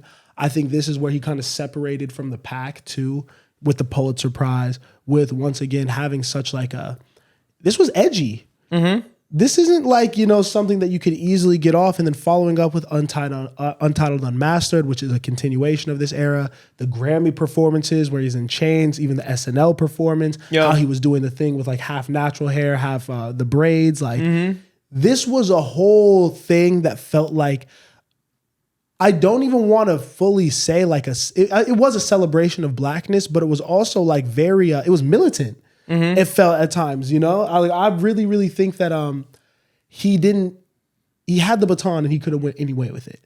I think everyone respected Kendrick before this album, but I think when he dropped a project like this that was saying what this said, it was him staking claim as, no, I'm not just trying to be the best right now. I'm trying to make a historical impact through this music shit, bigger than even like the scope of what we understand with what I'm doing right now, you know? Yeah. I think the one song that I also did like back then and still continue to love is what's it called? You Ain't Gotta Lie. Yeah. Like Yeah. that, because I think that song was relatable on first like more commercial level, but also too, I think the message was important at the time. Oh, I love that song. In terms of like, I just took it as like surface level, like you don't gotta try and be somebody you're not to fit in. Yeah. And I think that like kind of translates into Kendrick's overall message at the beginning of his career, where he was conflicted between like, you know, literally being like a good kid and trying to be like on a straight path, and then obviously all the street shit that's happening around him. Like, I feel like this song also perfectly encompasses that feeling. And then there's deeper levels to it. Honestly, now that I think about it, I'm like, could this even be a diss record? Or is it too early? I don't think I see what you're saying, but I think there's a bigger message with all of that. I think there's a bigger message, but I wouldn't even be that surprised if it was. I think the real diss is on King Kunta when he's talking about how niggas sharing bars and shit like that. Oh, yeah. That's a diss. That was a diss. The one that always got me off this was These Walls. Yeah, me too. I got that one first. Like, you know what I mean? That was the first one that I was like, wow, this dude's different. This is vibey. This is wavy. You know what I mean? The jail and like pussy metaphor is kind of crazy. Yeah. Like he was really not babying the listener. Not at all. It took me a bunch of listens to figure out what this song is about. Yeah. You know what I mean? Like, I didn't get it the first time I heard it. He wasn't really, but it still sounded good. Oh, it sounded great. I loved it off rip. But then when I realized, it was like a whole epiphany. And I'm like, wow, thank you for not holding my hand or like dropping a bar at the end that made this super obvious. Thank you for letting me reach this on my own. Yeah. You know what I mean? I mean, Mortal Man is like maybe the best ending he could have had for something like this. Yeah. And I definitely didn't appreciate that off first listen. That's one that took me a lot of times to go into. How much a dollar cost took a year or two before I really, really like fell in love with that song how I do now. I think that's always been my favorite song off this project. Yeah. I've always loved how much a dollar costs. And it's that horn. You know what I mean? It's really the instrumental on that. There's a flip of that beat on the new Absol album. My mom likes that song. She does? I mean, it's just God. It's like it's a biblical song, you know? Yeah. Like I think that I think Kendrick does that in a really cool way. Wesley's Theory, perfect intro. Yep. Like perfect intro for this, bro. I hate that I don't know the original sample that starts it off, but yeah, I loved how he just came in on 10 because that's a palatable song to me too. Yeah, me too. That's one of the easiest ones for me to put on. Exactly, but of course, even though it's a palatable song, I'm gonna start with every nigga is a star. Like that's hard, bro. Starting your album like that is crazy. Once again, I really can't. I love the album cover. This is one of my favorite album covers of all time. Me too. I think this is like, this is great. This is a great project. To me, this album feels like a culmination of all of the music before it in the best way. Wow. Specifically black music. Like I haven't seen a project that so well encompasses and includes everything that predated it and all of the proper evolutions into one modern body of work that plays in today's atmosphere. And I think it starts with what Jay Dilla did to hip hop, because it seems like Jay Dilla kind of breathed the soul into it by bringing Dilla Time, which is more of a rhythmic thing picked up from jazz. And then the descendants of Dilla are Robert Glasper, you know what I mean? Terrence Martin. But then like, what Bilal. about George Clinton? Yeah. Like an influence of Dilla. Like, you know what I mean? It's I feel like it starts with him. I feel like he was the root. Yeah, I'm not mad at that. Dilla or is the Miles hip-hop. Davis. You know what I mean? You know what I mean? Like it could definitely start in the 50s. But like for hip hop, I think that was the 1,000%. entry point. And I didn't realize Jay Dilla's influence on this project until I was really digging into him. You know what I mean? And of course that's a through line because Jay Dilla's parents were jazz musicians. You know what I mean? So like, I don't know. It's the best album ever to me. It's up there. It's definitely, I'd probably say it's the best hip hop album ever. Honestly, that's a bold claim, but I think it's that. I think other artists have tried to do things like this, but no one can ever achieve this. Like, look at Lil Baby, bro. The bigger picture, bro.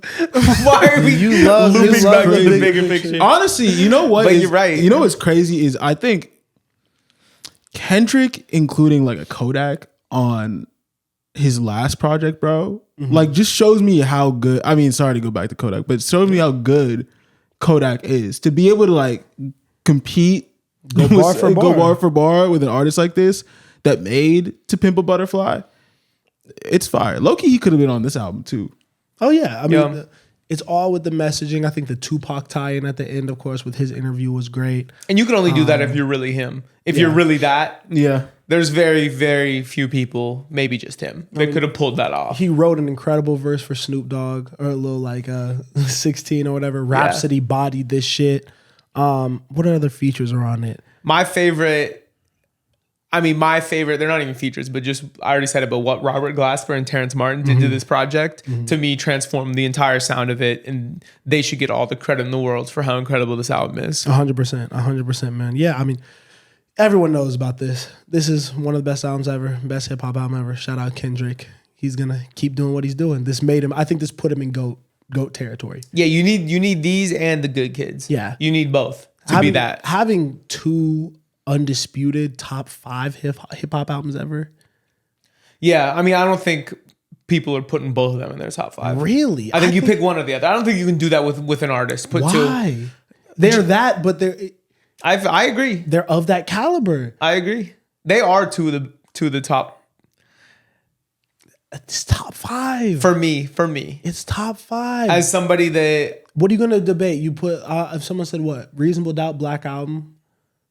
both of those. No, one of the 2. I'm saying one of those 2. Someone's probably gonna put. Yeah, up you there. can take a Hove album.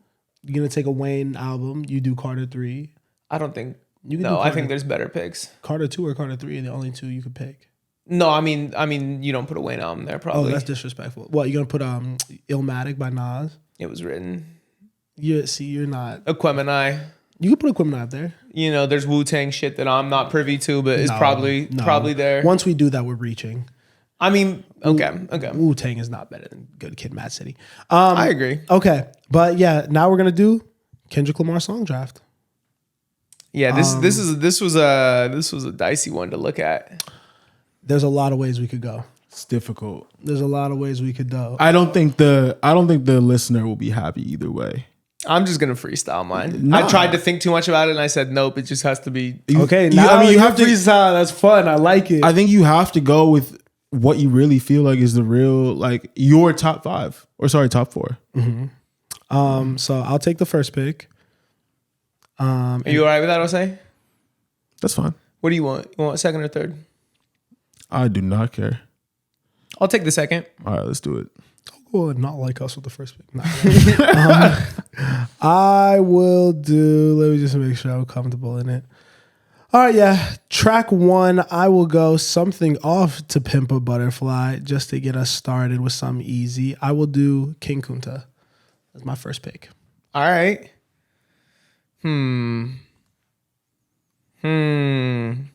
Which direction do you go? You know, there's a lot of ways you could take this. I know.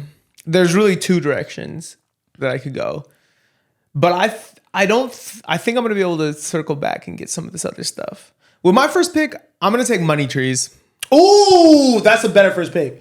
That's a better first pick than mine. Thank you, I can't thank lie. you. That's a better first pick. It's a great first pick. That's a better first pick. And now I'm doing back to back, correct? Yep. Yeah.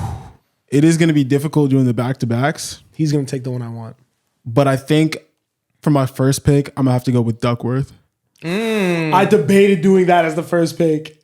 This is probably one of his best songs ever. Yeah. To be honest, the storytelling on this, and it's cool because, I mean, I don't know if he had mentioned it previously, but the fact that his dad like almost got robbed by Top, like, Fire. Yeah. Fire. That's a personal favorite. bro, he almost couldn't have been here. You know what I'm saying? Like, it's an incredible story. The back to back is difficult, but I think for my second one, just a personal favorite. I already mentioned it, but You Ain't Gotta Lie. I think very relatable message about literally just being yourself and how you don't have to fake it to make it in this world. And I think there's like deeper elements to it about like, you know, being black in the world and all that, this different type of stuff and how you're portraying yourself. But I think it was a very relatable message when To Pimp a Butterfly came out that I gravitated towards. I'm not mad at that. I'm not mad at that. I love that. After talking all of that about To Pimp a Butterfly, I'm gonna do something crazy. With my second pick, I'm taking Sing About Me, Dying of Thirst. That's a great pick. I'm going to double up on Good Kid, Mad City songs. This song is undeniable. Both halves are incredible. This is Kendrick, the rapper at his peak, to be honest. If we're talking about just really being able to deliver a message and reach a level that other rappers cannot and will never be able to reach, it's this song. I prefer the second half, Dying of Thirst, but the whole thing is incredible. That's my pick. Okay. I'm going to go two different sides of Kendrick. Since you had fun with it, I'll have fun with it. Okay. I'm going to go smash hit Kendrick, of course. Loyalty with Rihanna. All right. As my second pick. I think that's just an undeniable song.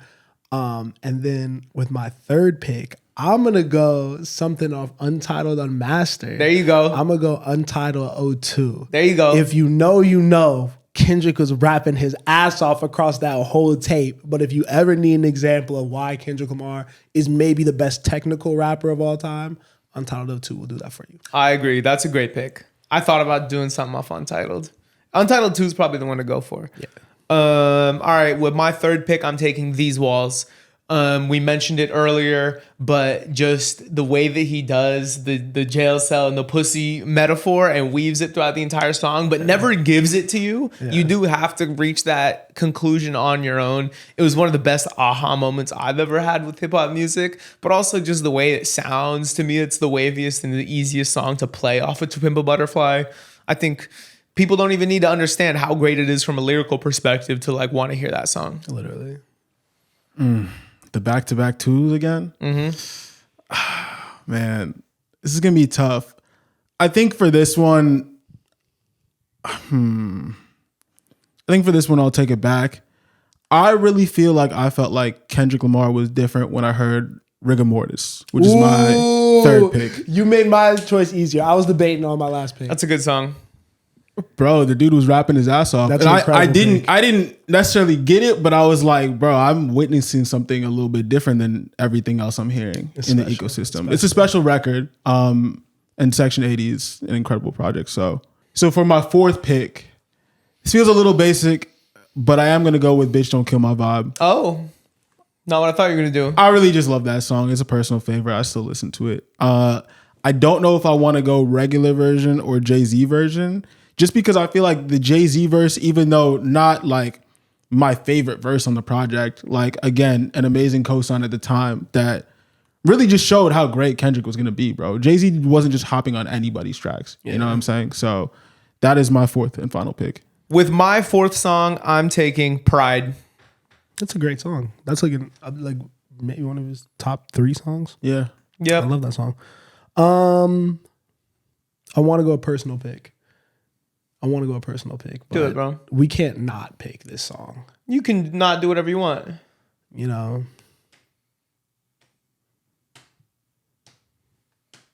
I'll just do what I have to do.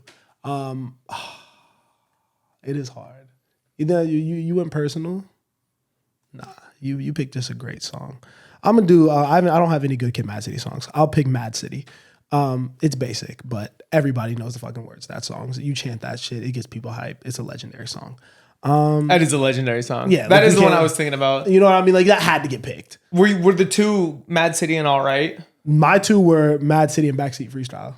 Oh, I was surprised nobody picked All Right, another legendary song. Yeah, but like we gonna be all right. For real? But now, guys, the one that I wanted to pick, that I was really, if you would have picked Mad City like you were supposed to, or someone else would have, I was gonna get Ignorance is Bliss. That's the first Kendrick Lamar song I ever heard, and that song will always hold a special place in my heart. But I think that even still today, that song holds up from a songwriting perspective. Like the fact that he was doing that on a mixtape, that early, crazy. I wanted High Power. If we're going personal picks, I wanted to take High Power. I mean, the most personal would be what's the song I like on fucking Section 80? Blow My High. Oh, what? yeah. Like, you know what I mean? Like, if I'm really doing it, I'm surprised you picked Rigor Mortis. Yeah, no, that's a great song. I think I wanted to go a little bit more mainstream, but did feel the conflict of not really wanting to choose all the. I mean, the mainstream records are huge. You know what I'm saying? And I wouldn't call them played out, but if I went Swimming Pools, I just feel like that's not like a choice that I would like. I'm not listening to that song day to day. You know what I mean? Yeah. I bookended mine with like the big ones. And then I just did Loyalty, and Loyalty is still crazy too, honestly, and Untitled though too. Anybody think about doing a Mr. Morale song? No. I looked at the album and I was like, what would I do? I didn't. I thought about Father Time. Early morning, wake up. I love when you count me out. But yeah, I don't think there's one on there. Not Mother I Sober. That's a really good song. What about We Cry Together? No, but I still like that song too. that might be the best song of the project. What? We Cry Together. You used to be saying shit, huh? Yeah, that's crazy. All right, so What's the best song on the project then? the best song on the project is probably What's it called? I'll stand on it. Silent Hill is the best song on the Yeah, project. I was gonna say that too. I like Savior as well. Yeah, that's a great song too. All right, my 4 were King Kunta, Loyalty with Rihanna, Untitled O2, and Mad City. It's a good list. My 4 were Money Trees, Sing About Me, Dying of Thirst, These Walls, Pride. That's a great 4. Thank you. That's a really good 4. It's like an artsy 4. For an artsy guy. I really listen to Kendrick. My 4 were Duckworth, You Ain't Gotta Lie, Rigor Mortis, and Bitch Don't Kill My Vibe. Solid 4. Solid list. I like that you stayed true to yourself. You know, You got to, bro. nobody else knows vibe. Okay, is that everything? Are we gonna hot take? Oh, I don't have one. I could come up with one though. Do you have one? Yeah, I have one. Oh, say it. I'll think of one. I think that Gorgeous is Kanye West's best song ever. Shitty take. Why? Like kinda. Yeah, I agree. Like that's like a common take. Is it? Yeah. Really? Yeah. I haven't even heard. I don't think I've ever heard anyone say it's even the best song on Twisted Fantasy. I think heard- everyone's always sucking Runway and Devil in a New Dress off. Yeah, I always came up with that being like in the conversation. It's that, Gone, Devil in a New Dress. What's another one that's in the conversation for best Kanye song? Those are the 3, honestly, that I've always heard. I mean, fucking gotta have a College Dropout song. Right? I would think. But What's no. it called? The big one. Why can't I think about it? Do the Couldn't afford a Wire? Benz, so he made him a daughter Alexis. Hair so long, it Oh. looked like weave. Cut it all off, and then All looked like Falls Down? Eve. Yeah. But That's up maybe. there. That plays. It does. But you know, that was a cool take. You don't want to fight me. You don't disagree. You don't want to fight about Kanye songs today. We'll do better with the hot takes next week. You know, I was too busy celebrating 10,000 subscribers, man. I thought that was a good hot Appreciate y'all. take. It's all right, bro. I don't think that's a common take at all. You got it. All right, bro. Just get us out of here. Just get us out of here. Thank y'all for watching as always, man. Shout out to us. 10,000. 10,000, man. Let's go. 1 million soon, man. Thank y'all for watching. Like, share, comment, subscribe. Tell a friend to tell a friend. Yep. Catch y'all on the next one. Peace.